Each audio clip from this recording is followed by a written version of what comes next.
ఇటు తెలంగాణ రాష్ట్రంలో చూసినట్టయితే రేవంత్ రెడ్డి గారు స్కూల్ ఫీజెస్ అయితే పెంచడం జరిగింది. మరి సామాన్య మధ్యతరగతి పిల్లలు వారి పిల్లల్ని ప్రైవేట్ స్కూళ్ళల్లో చదివించాలి అనుకునే తల్లిదండ్రులకు భారంగా మారే అవకాశం ఉంది. భారంగా మారుతుంది కూడా. మరి ఆ పిల్లలు ఎక్కడికి వెళ్ళాలి, ఎలా చదువుకోవాలి, వాళ్ళకి క్వాలిటీ ఎడ్యుకేషన్ ఎలా అందించాలి అనేసి తల్లిదండ్రులు చాలా బాధపడుతున్నారు. మరి దీన్ని మనం ఎలా చూడొచ్చు అంటారు? నిజంగా తెలంగాణ రాష్ట్ర గౌరవ ముఖ్యమంత్రి రేవంత్ రెడ్డి గారికి నిజంగా నా విన్నపం తెలియజేస్తాను. సార్, ప్రభుత్వం నుంచి మీరు ఫీజులు పెంచడం ఏంది? పెద్దలు ఎవరైతే ఎంత పెంచినా చదివించుకోగలిగారో నిరుపేద కుటుంబాలు చాలామంది ఉన్నారు. వాళ్ళు చదివించడానికి ఫీజులు పెంచితే వెనకబడే ఛాన్స్ కూడా ఉంది. కాబట్టి విద్యార్థుల్లో కూడా విద్య కూడా కోల్పోయే అవకాశాలు ఉన్నాయి. కాబట్టి దయచేసి పేద ప్రజలు ఎక్కువ ఉన్నారు కాబట్టి ఫీజులు పెంచే కంటే తగ్గిస్తే బాగుంటుందని అభిప్రాయం. ఎందుకంటే ప్రతి ఒక్క సామాన్య మానవుడు కూడా ఉన్నతమైన స్థాయిలో చదివించగల కెపాసిటీ ఉంటుంది. కాబట్టి దయచేసి రేవంత్ రెడ్డి గారికి నేను విన్నపం చేస్తాను. సార్, మీకు అన్నీ తెలిసింది కాబట్టి మనకు ఎన్నో ఉంటాయి ఆర్థిక పరిస్థితులు ఉన్నప్పటికీ కూడా పేదల పట్ల ఈ భారం వేయడము కొంచెం తగ్గించమని మీకు విన్నపం చేస్తాను. సార్, మీకు తెలియదేట్లేదు, మీకు మెసేజ్ ఇచ్చినంతలో కాము. దయచేసి ఫీజులు తగ్గించి మరి పేద స్టూడెంట్స్కి కూడా చదివించే అవకాశాలు కల్పిస్తే మరి ఎంత బాగుంటుందని రేవంత్ రెడ్డి గారికి నేను కోరుతాను. అలాగే ఇటు నిరుద్యోగ యువతలు కూడా రోడ్ల మీదకి వచ్చి ధర్నాలు చేస్తున్న పరిస్థితి కనిపిస్తున్నది. మరి ఉద్యోగాలు ఉన్నప్పటికీ కూడా ఎందుకు రిలీజ్ చేయట్లేదు? తక్కువ ఉద్యోగాలతో నోటిఫికేషన్ అయితే ఇవ్వడం జరుగుతుంది. మరి దీన్ని మనం అదే అంత విద్యార్థులు చాలా మంది కూడా ఉద్యోగాలు లేకుండా కూడా రోడ్లో పడే పరిస్థితి ఉంది.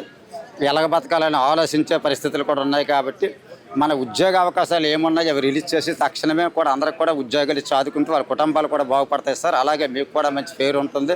దయచేసి ఉద్యోగాలు అయితే ఏమైతే ఉన్నాయో అవి కూడా రిలీజ్ చేయాలని కోరుతాం. సార్, పేద విద్యార్థులే కానీ పెద్ద విద్యార్థులే కానీ అందరూ కూడా చిన్నదో పెద్దదో ఒక జాబ్ వస్తే వాళ్ళ కుటుంబాలతో స్థిరపడే అవకాశాలు ఉంటాయి. కాబట్టి మరి మీరు కూడా ఈ ఉద్యోగాలు తక్షణం రిలీజ్ చేస్తే మంచిదని భావిస్తాను.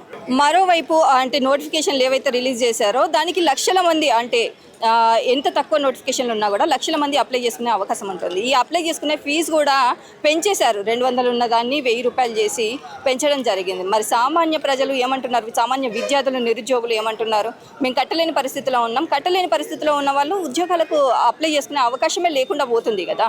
సో దీన్ని ఎలా చూస్తారు? ఖచ్చితంగా మరి పొద్దు తెలంగాణ ప్రభుత్వంకి నేను తెలియజేయండి ఏమంటే, మీరు 200 నుంచి 1000 రూపాయలకు పెంచితే కనుక అందరూ కూడా కట్టుకోలేరు. కాబట్టి ఫీజు ఖచ్చితంగా అవన్నీ తగ్గిస్తూ తొలి ఫీజు అయితే ఏముందో అక్కడికే తెస్తూ ఎన్ని ఉద్యోగాలు ఉన్నాయైతే అన్ని ఉద్యోగాలు కూడా రిలీజ్ చేసి అందరికి కూడా ఆదుకోవాలని కోరుతాను ముఖ్యమంత్రి. మరోవైపు కవితక్క కూడా నేను ఉచిత వైద్యం ఇస్తా అనేసి చెప్పడం జరుగుతుంది. బయటికి వస్తుంది మరి నేను సీఎం అవుతా అనేసి. దీన్ని ఎట్లా? కవితక్క గారికి నా విన్నపము, కవితక్క గారు మరి జయలలితలాగా అమ్మాయి పోవాలని అనుకుంటుంది. అది ఇంపాసిబుల్. మరి వాళ్ళ నాన్నగారికే సాధ్యం కానివాడు కవితక్క వాళ్ళు ఎక్కడ ఉంది? రాజకీయ లబ్ధి కోసం కవితక్క గారు ఇవన్నీ అమలు చేస్తాను అవన్నీ చేస్తాను అవేవో మాటలు చెప్తారు. కానీ కవితక్క గారి వల్ల అయ్యే పని కాదు ఇది. ఇలాంటి మేనిఫెస్టోలు అన్నీ పెట్టుకోవడం కూడా ప్రజలు నమ్మే పరిస్థితులు లేరు కవితక్క గారికి. అదే నా విన్నపము. ఎందుకంటే మీ నాన్న మీ అన్నయ్య చేయలేకపోయినది, గత ప్రభుత్వాలు చేయలేకపోయింది. ఉచిత వైద్యం, ఉచిత విద్య ఏవో ఇస్తానంటారు అమ్మగారు. మీకు అమ్మనే పిల్లల కవితక్క గారికి. ఎందుకంటే నేనైతే జయలలిత గారితో పోలుస్తాను కాబట్టి అమ్మనే గౌరవిద్దాం. అమ్మగారు ఇలాంటి వచ్చి మీరు చేయలేరు, ఎందుకు ఇవన్నీ చేయాలా? అధికార దాహం కోసమో ఇంకొక దానికోసమో దయచేసి ఇలాంటి పెట్టుకోకండి. ఇలాంటి పెట్టుకొని ప్రజలకు మోసం చేయొద్దని నేను భావిస్తున్నాను.